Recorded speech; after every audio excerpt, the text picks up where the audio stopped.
ரொம்ப சிம்பிளாக முள்ளங்கி சாம்பார் எப்படி செய்கிறதுன்னு பார்க்கலாம். குக்கரில் 1/4 கப் துவரம் பருப்பு சேர்த்து நல்லா வாஷ் பண்ணிவிட்டு 1 கப் தண்ணி ஊற்றி 1/4 மணி நேரம் ஊற வச்சுக்கலாம். இந்த 1/4 கப் பருப்பு சாம்பாரில் 7லேருந்து 8 பேர் வரை சாப்பிடலாம். இதோடு சேர்க்குறதுக்கு ஒரு சின்ன கோலி குண்டு சைஸ் புளியை ஊற வச்சுக்கிறேன்.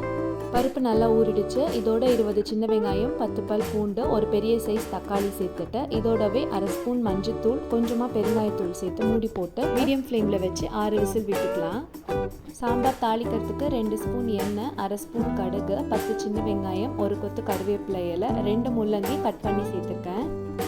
மீடியம் ஃப்ளேமில் வச்சு 2 நிமிஷம் நல்லா வதக்கிக்கோங்க. பருப்பு நல்லா வெந்துருச்சு. இப்போ இதை நல்லா மசிச்சுட்டு ஊற வச்ச புளியை கரைச்சி சேர்த்துக்கிறேன். இதோடவே காரத்துக்கு இந்த ஸ்பூனில் 1 ஸ்பூன் குழம்பு மிளகாத்தூள் சேர்த்துட்டு வதக்கின முள்ளங்கி வெங்காயத்தையும் இதோடவே சேர்த்து நல்லா கலந்துக்கலாம்.